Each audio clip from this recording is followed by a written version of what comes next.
All right. Now, I've already recorded one of these videos in class for class notes, but I'm transitioning our videos from one profile to another, so I have to remake this video. So from the top, we get to do it. So projectile motion equations. So we are going to be bringing all of our projectile motion stuff together now. And we are going to be touching up on vectors as well. So first off, we have problem 1 here. A ball is thrown vertically upward with an initial velocity of 12 meters per second. It is in the air for 4 seconds before hitting the ground. Assuming acceleration due to gravity is negative 9.8 meters per second squared, negative because it's falling downwards, calculate the displacement of the ball. Now, we have a few different equations we can use here. So something to keep in mind when we are doing any vertical movement equation, we are going to want to use something that has acceleration. It's something that has gravity. So we are going to be looking at these ones on the bottom left. The VF equals VI plus A delta T, X equals VI delta T plus 1/2 A delta T squared, VF squared equals VI squared plus 2A delta X. These are all excellent options for us. We are doing the ball with, 1 second, basically. There we go. All right, so the ball is going to be thrown vertically, so I always think it's best to draw out our vectors. So we are going to do plus 12 meters per second. It's in the air for 4 seconds before hitting the ground. It's assuming gravity. We have gravity. Now, if we look, we have initial velocity, we have time, we have gravity, and we're looking for delta x. Negative 9.8 plus 12, and then 4 seconds. So we have VI, T, G, we're looking for delta x. So looking at our equations, we see that the first VF equals VI plus A delta T. We have time, we have final velocity, we have acceleration. We're not looking for we have initial velocity. We're not looking for final velocity. We're looking for displacement. So that leaves 2 more options for us. We have either delta x, our displacement, is equal to initial velocity times time plus half of acceleration times time squared, or velocity final is equal to VI squared, or VF squared equals VI squared plus 2A delta x. Once again, we don't have final velocity, we only have initial, so we're going to stick with let me write it out here. We have delta x is equal to VI delta t plus, I almost did, I did write 2, it's 1/2 A delta t squared. And now let's switch views. All right, so all I did was I wrote this equation down. Now we can input our values that we have. So we're looking for delta x. Remember, delta just means change. That's all delta means. So we're just looking for change in x, which is position. So we have our initial velocity, which is plus 12. We have our change in time, which is 4 seconds. And that is going to be added to half of negative 9.8, which will be multiplied to 4 squared. So, hey everybody, this is Mr. Owens in the future here, just letting you know I'm about to make a very obvious math mistake. Just roll with it for a second and I will figure it out in the video. Enjoy the rest of the video. So we have plus 24 when we resolve this side, plus we have half of negative 9.8, and then 4 squared, which is 16. And then so we solve 24 plus negative 4.9 times 16. And then I can't do that in my head. 4.9 times 16. We got negative 78.4. added to 24, and that's to give us our displacement. And that's going to get us a displacement of 54.4 meters. So I'll give you a second to write that down. Now I realized the second I hit pause that I made a mistake on this. So such is life. We make mistakes, and that's why we use pencil. So I said that 12 times 4 is 24. That's very wrong. All right. So 12 times 4 is not 24. It is 48. So we're just going to resolve 48 down here, and that gets us 78.4, negative 78.4, plus positive 48.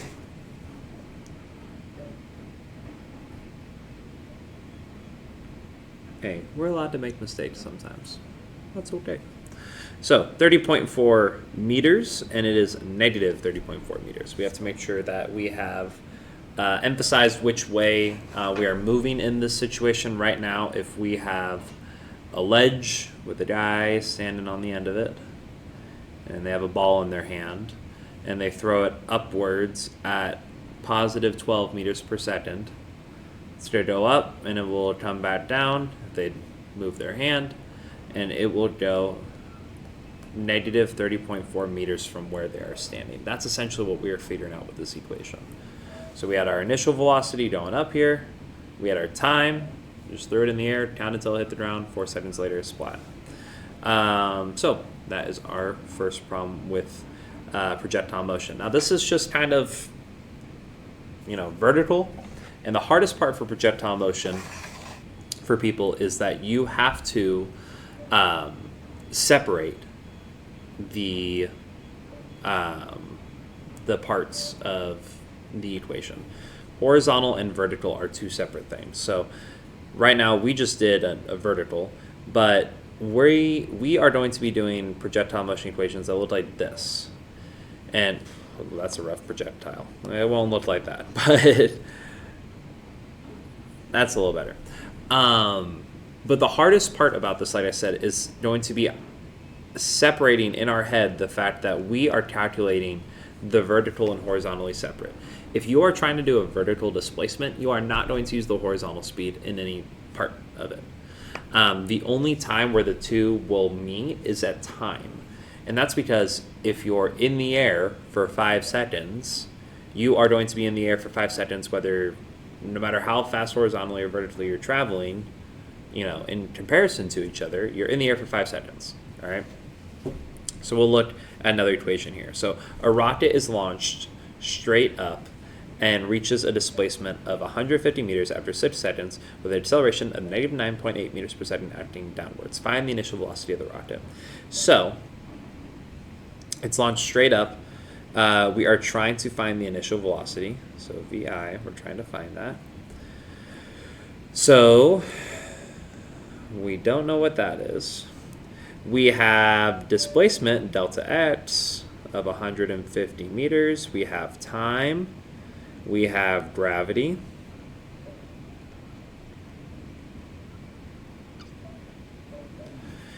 And looking at our equations, again, we'd probably just stick with the same one. We have initial velocity. We have acceleration. We're looking for displacement. We don't have final velocity, so we should probably just stick with our delta x is equal to VI delta t. Pay attention to what you're doing, Mr. Owens. VI delta t plus 1/2 a delta t squared. VI delta t, 1/2 a delta t squared. Yep. All right. There we go. So wrote down my equation. We know our displacement. It's 150 meters, positive 150 meters. Because we're going to attribute positive to being up and negative to being down, because that's the standard. Negative 9.8 meters per second squared is gravity. It's pulling you down. We are looking for VI. We have T, which is 6, plus 1/2, negative 9.8, 6 squared. So 150 meters equals VI6 plus negative 4.9, 36. Double check that. All right, 36. Not always positive with my squares. That 3 looked terrible. 36. Now I'm going to multiply 36 by negative 4.9. That's going to give me negative 176.4. So 150 meters, VI6 plus a negative. So then we can add 176.4 to both sides. 176.4 plus 176.4. And that's going to get us 326.4, I believe. Let me double check. Plus 150. Yep, 326.4. VI times 6. So we'll divide both sides by 6. And then that gets us 54.4 meters per second. It's positive, and that is our initial velocity. So we really didn't have too much crazy stuff to do. Pretty simple. Now we're going to go to the next one. A baseball is hit straight up with an initial velocity of 15 meters per second.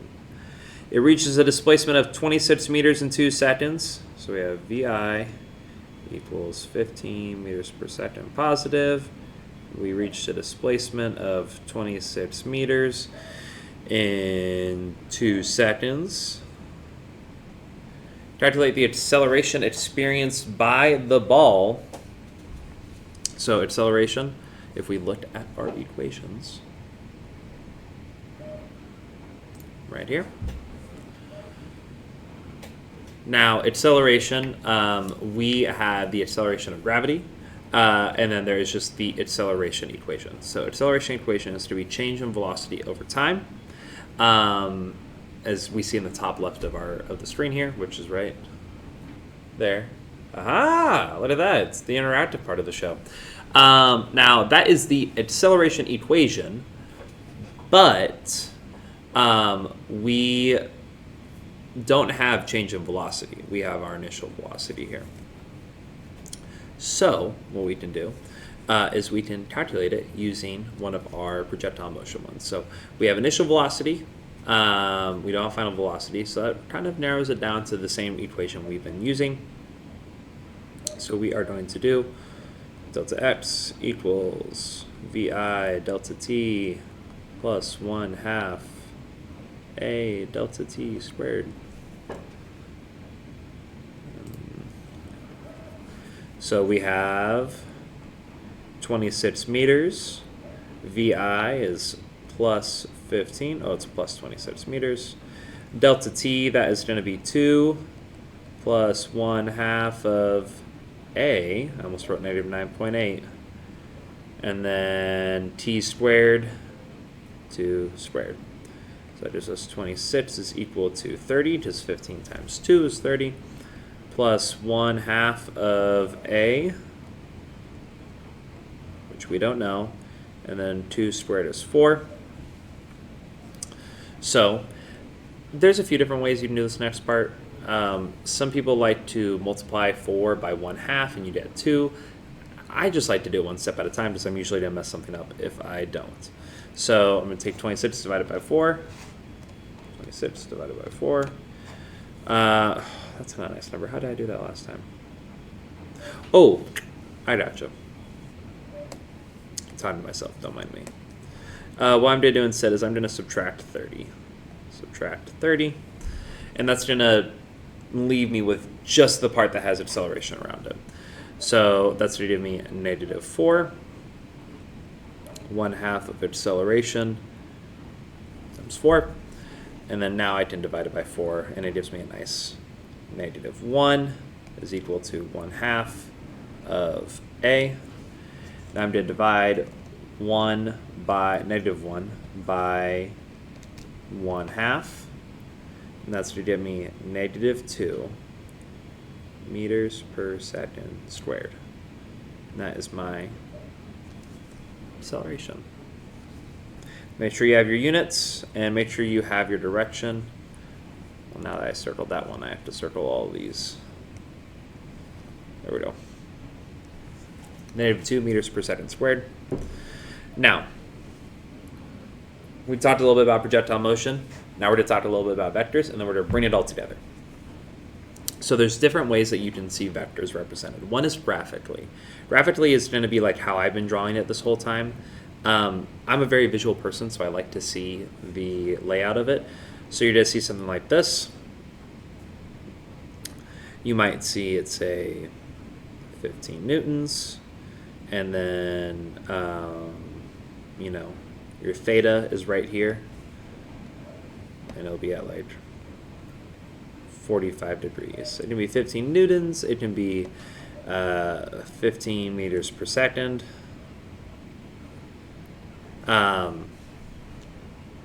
Whichever value they're using in your equation.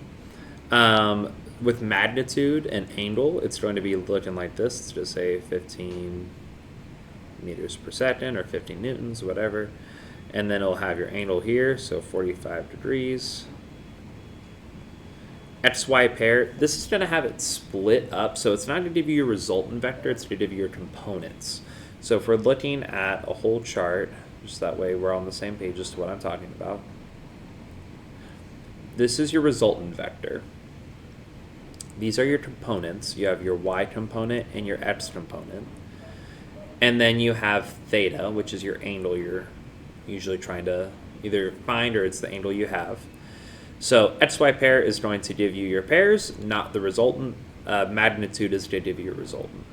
So XY pair, just gotta pick 2 random ones. So we'll say 5 for our x and 9 for our y. That's not necessarily the answer for this one. And then it'll be newtons, or it'll be 9 meters per second, or whatever they're using. Now, quick review, quick refresher. We have sine, cosine, and tangent, also known as SOHCAHTOA. I think this is very beneficial to remember. This is still what I say as a teacher. I still say this in my head when I'm trying to do this stuff.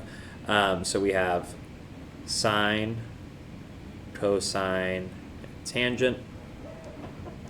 So it's so because it's sine of theta is equal to opposite over hypotenuse. Cosine of theta, ca, is adjacent over hypotenuse. And toa, tangent of theta, is equal to opposite over adjacent. Now, tangent is the one we're going to use most often in physics because we're either given our resultant or we're given our components, and that allows for us to use that. If we try to use sine or cosine, we have to solve for the hypotenuse or solve for the components. Tangent just saves us time. So we have these that we can use, and then we also have inverse tangent. Now, like I said, tangent's to be the one we use the most often. So tangent of theta, which theta is our angle, and it's opposite over adjacent, which if we're looking at a triangle, and theta is here, it's our angle, we have our hypotenuse, we have our opposite, which is on the opposite side, and we have our adjacent right here, because it's adjacent to the angle and it's not the hypotenuse.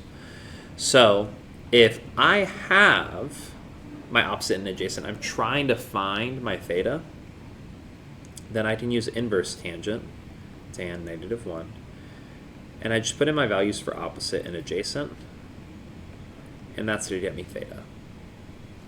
Now, I write theta kind of weird, such is life. That's a true theta. Theta is going to be our angle that we are looking at or looking for. Theta can be written multiple different ways. You can see it like this. You can see it like how it is in the picture. Well, that's not how it is in the picture. Oh, come on, erase. There we go.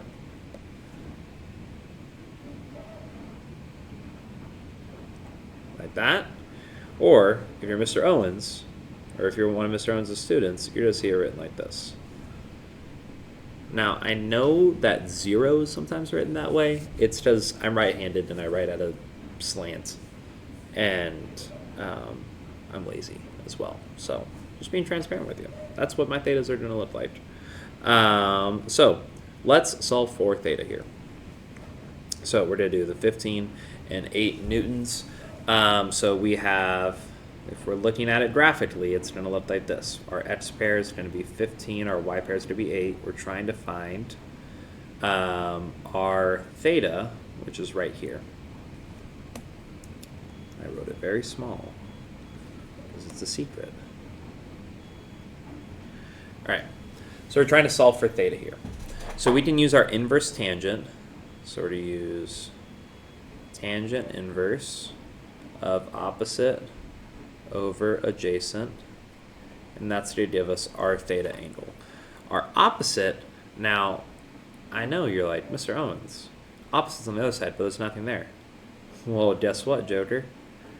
This 8 on the left side is also 8 on the right side, because it's like a rectangle. This 15 on the bottom is also 15 on the top. Now, we don't need the 15 on the top, but just so you see, it's a rectangle. We have 2 sets of parallel sides. So we're going to do tangent inverse, and we're going to do opposite over adjacent. So our opposite is 8, our adjacent is 15. That's going to give us our theta, and our theta is going to be tangent of 8 over 15. And that's going to give us a theta of 28.07 degrees. I almost did percent right there. Let me make that a better degrees. Easy money. Look at that. 28.7 degrees. 07 degrees. Let's do the second one. 9 and 2. So we have, graphically, it's going to be 9 here, 2 here. Which means it's also going to be 2 here. Theta from the horizontal. Use tangent inverse. 8, 15. I'm just copying answers. Who do you think you are? All right, 2 over 9, opposite over adjacent. And that is to give us theta. And inverse tangent of 2 over 9 is going to be 12.53 degrees. 12.5288. We'll round up to 53 because I'm feeling crazy. Let's do one more. So we have 12, 7. We're trying to find theta. So we have tangent inverse of opposite over adjacent is equal to theta. Our inverse tangent is going to be 7 over 12. Let's get this theta there. Well, that's a rough one. What are you doing, Mr. Owens? Who are you? I am from ancient Greece. All right. There's my theta. And then I'll do tangent, inverse tangent of 7 over 12. And that's going to get me 30.26. It's 256, but let's go for it. 30.26. So now we've done some stuff with vectors and some stuff with projectile motion. Now we are going to map a projectile path given only the resultant vector's magnitude, angle, and time in the air. Now, when I made this, I made a mistake, and I keep forgetting to fix it, so we're going to fix it right now. This isn't 5 newtons. This is 5 meters per second. Saves us from having to do math later, because that's extra math we don't necessarily want to do right now. And by we, I mean me. So, I'm going to zoom out a little bit here. Like I said, every time I'm always going to draw this just because I like it. Helps me visualize it. So I know that this projectile is being launched at 5 meters per second at 30. That was almost a 6. I know my numbers. 35 degrees. Projectile is launched in the air at 5 meters per second, 35 degrees, and is airborne for 7 seconds. How high did it get? how far horizontally did it travel, how far down did it go, and what was its final vertical velocity? Assumed gravity is negative 9.8 meters per second squared. So let's write down all the things that we were just asked to find. So we want how high does it get? So that's going to be our positive vertical displacement, which also asks for how far down did it go. So I'm just going to put those together. Negative vertical displacement. How far horizontally did it travel? So I want my positive horizontal displacement. And what was its final vertical velocity? So velocity, final. We can denote it as vertical. It's really not to be a final horizontal velocity, but we'll say vertical velocity final. So these are the 4 things I'm looking for. I am given my resultant vector, my angle. I'm given time, which is going to be 7 seconds. And I have gravity. Now, you may be thinking to yourself, this guy's crazy. This isn't enough. We don't have enough information. We do. Calm down. Chill out. We now need to find our horizontal and vertical components, because that's how we are going to do our horizontal and vertical math. Remember, we can't use horizontal and vertical with each other, right? It has to be horizontal or vertical here. So we need to break up our component vector, or our resultant vector, into its component vectors. So we are going to use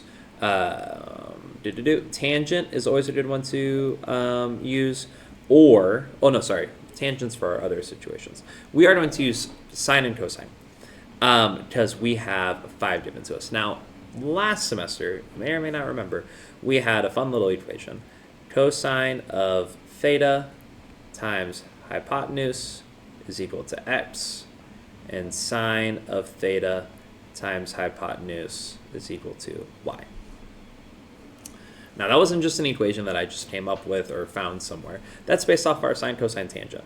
Like, our cosine equation is, I'm going to write it up in the top right here. So we have cosine of theta is equal to adjacent over hypotenuse. Well, if I want to isolate the adjacent, which is right here, I can multiply my hypotenuse. That cancels out. Now I can identify my adjacent, also known as x. Same thing goes with sine. Sine. All right. So a deer, a female deer. So sine has opposite over hypotenuse. Same deal. I just multiply hypotenuse on both sides. And that's going to isolate my opposite, which is also known as my y component. It's on the opposite side of my angle here.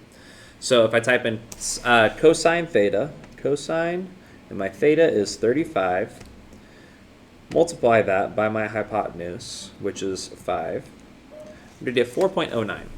Now, if you're like, I did not get 4.09 meters per second, Mr. Owens. Well, here's why you didn't get it.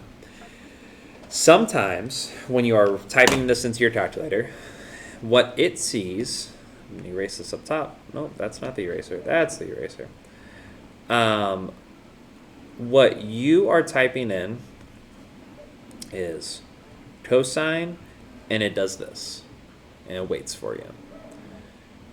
If you do cosine of 35, you need to close that parenthesis. If you don't, instead of seeing cosine of 35 times 5, it's going to see cosine of 35 times 5, and that's it, which 35 times 5 is different than the cosine of 35 times 5, all right? So, just a quick little review for us, structure of our calculators. So we have our x component, we need to find our y component, so we're going to do sine of 35 times 5.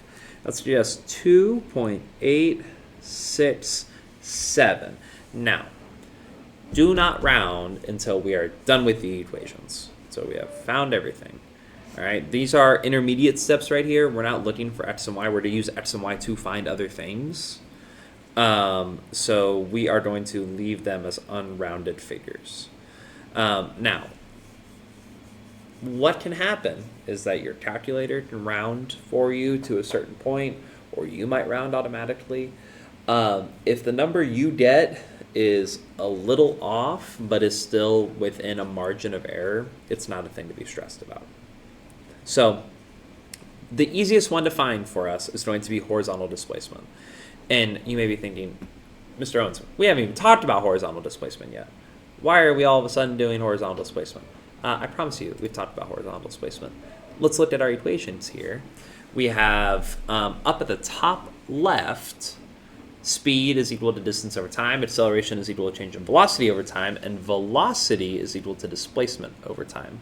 These are equations we used at the beginning of the year, and they still work for this. So we're just going to use the velocity equation because horizontal doesn't need gravity. There's no gravity involved in the horizontal situation. We have our velocity, we are looking for displacement, and we have time. V equals delta x over t. You just look at what you have and what you need. All right. Another way you can do that is you can look at writing out your parts separate as vertical and horizontal. So instead of writing out x and y like I did here, well, that's not what I was trying to do. I'm trying to isolate these. So isolate your x and your y. Put a physical barrier there. Separate them. I don't know why I made it dotted. It could be a straight line. Isolate them. That way you know, okay, if I'm doing y, well, time works in both of them. So I have time, and that's 7 seconds. That works for both. Not just seconds. Time is in seconds. What in the world? There we go. 7 seconds. Gravity only applies in the y position. It does not affect the horizontal position. So we are going to do negative 9.8 meters per second squared. And that's about all we have right now. We have our initial velocities. That's what these x and y components are that we figured out. So it's our initial velocity for x, our initial velocity for y. We're not looking for those. We're looking for final velocity of the vertical direction and the y direction. So just clean this up. I like some consistency. So horizontal is really easy to find. We're just going to use the classic v is equal to delta x over t equation. And our delta x we're trying to find. Our t is 7, and our v for horizontal is 4.09. So we're just going to multiply 4.09 times 7. And that's going to get me 28.63 meters. And that's my horizontal displacement. So I'm just going to do horizontal displacement. 28.63 meters, positive because it's displacement, so we have to have positive and negative units. I'm going to move this over so that way we can continue to do our fun math. Whoop, whoop. All right, section this off. So we're done with the horizontal component, which is nice. We don't have to worry about it anymore.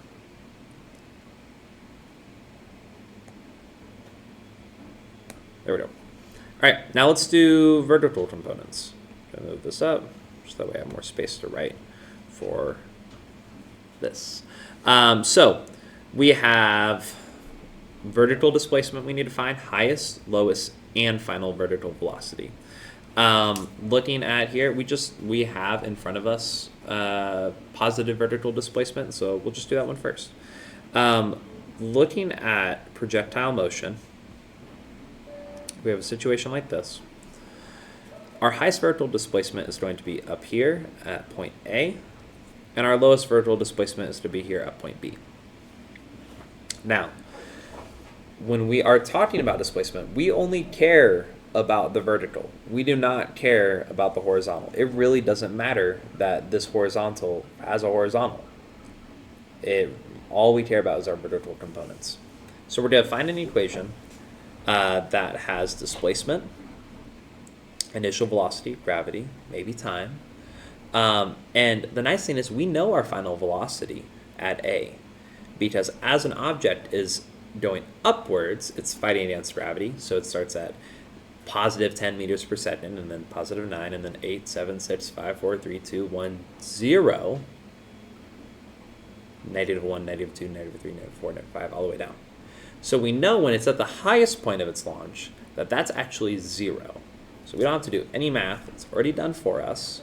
We just know that at the top of its arc, it is going to be moving 0 meters per second in the vertical direction. So I have to do the math with for displacement using our projectile motion equations. So we have the first one about halfway down on the left side. We have final velocity is equal to initial velocity plus acceleration times time. That doesn't give us displacement, which we're looking for. The second one is displacement is equal to initial velocity times time plus 1/2 of acceleration times time squared. Now, that equation could work. What we need to do for it to work is we need the time it takes to get to the apex. You can't just use the whole time equation. If you use the whole time equation, it's going to give you time at the end. So we could use it for the later part if we really wanted to. Or we could stick with a classic one, VF squared equals VI squared plus 2A delta X. Now, that's a good equation. That's an equation I can get behind, all right? So we're going to do VF squared equals VI squared plus 2A delta X. Write that down. And then I just wrote it down on the bottom here. Now, our final velocity at A, we're just going to do this first one at the top, the positive velocity displacement, or positive velocity, positive vertical displacement. So we know our final velocity is 0. So 0 squared is equal to initial velocity, which our initial vertical velocity is 2.86 squared plus 2 negative 9.8 delta x. So 0 squared is, say it with me, 5. That's right. No, it's 0. 2.86 squared is going to be 8.1796, but I really only am doing up to 2 decimal points here. 2 times negative 9.8 is going to be negative 19.6, and that is multiplied by displacement and 0. So we have negative 8.17. So we subtract from both sides, so it gets us negative 8.17 is equal to negative 19.6 delta x. We're going to divide both sides by that negative 19.6. 8.17 divided by 19.6. Oh, that's not right. That's going to get us a positive displacement. Oh, I don't put the positive in front of the displacement. Put it over here. Does I got a positive number? I got positive 0.416. So if I'm really feeling crazy, I can say that's equal to positive, make a mistake, who do I think I am? Positive 0.42, because it's 0.4168. So positive 0.42 meters for our positive displacement, which I'll just write up here. Now we've done positive, let's do negative. So we have our final velocity up here. We've already done that because it's 0. We calculated, oh, we haven't calculated actually. Let's calculate our final velocity in the vertical direction. It's a really nice, really easy equation. I'm going to leave this little space right here for our final displacement, for our lowest point. Let's go down here for our final velocity. So we're trying to find our final vertical velocity. So if we look, we have final vertical velocity, VF equals VI plus A delta T. We have our initial velocity, we have acceleration, we have time. We can use that one, easy money, no problem. So we're going to do, switch. VF is equal to VI plus A delta T. So we're trying to find VF. Our VI is 2.86. Our acceleration is negative 9.8. And our time is, what's our time? 7 seconds. So negative 9.8 times 7 is negative 68.6 plus 2.86. And that is going to be final velocity of negative 65.74 meters per second. Easy money. So negative 65.74, so I'm going to put that here, negative 65.74 meters per second. And now we have this final velocity for B down here, so we can just plug it in. So negative 65.74, because we're using this equation that's on the left here. All right, still works for this one. So negative 65.74 squared is equal to initial velocity squared, which is 2.86 squared plus 2, negative 9.8 delta x. And then the nice thing about using things from another equation is I can just copy them over. So 2.86 squared, it's still going to be 8.17, but let me do the 65.74 squared first, because I bet you it's going to take up more of my screen than I'm probably going to give it space for. So 4321.74 is equal to 8.17 plus negative 19.6 delta x. So I'm going to subtract 8.17 from both sides. And I get 4313.57. I have beyond that point, so let me see, make sure I didn't mess up. 4321.74 minus 8.17, 4313.57. Yep, works out. And that is equal to negative 19.6 delta x. We're going to divide both sides by negative 19.6. And that is going to get us negative 220.08 meters. That's to be our negative displacement there. So, look at that. Negative 220.08 meters. You were only given 3 pieces of information, and 1 piece was assumed as its gravity. You were given the resultant vector, your angle of launch, and the time it was in the air, and you can assume gravity. From all that information, we were able to find the horizontal component, the vertical component, time in the air, or not time in the air, but displacement upwards and displacement downwards. Horizontal displacement, how far does it go, as well as our final vertical velocity. There's even more we can find out from there. My favorite is how long after launch does it reach its apex. But that's really the main parts right there. So we found everything we needed to find. This has been projectile motion, kind of wrapping it all together with vectors. This video is 43 minutes long. So thank you for staying through it. Hopefully this helps. If you need more help, let me know, please and thank you. And I hope this really does help. I hope you guys are using this. So have a great rest of your day, and I will see you hopefully in the next video, which I think should be about friction. So there we go. Have a good day. Bye.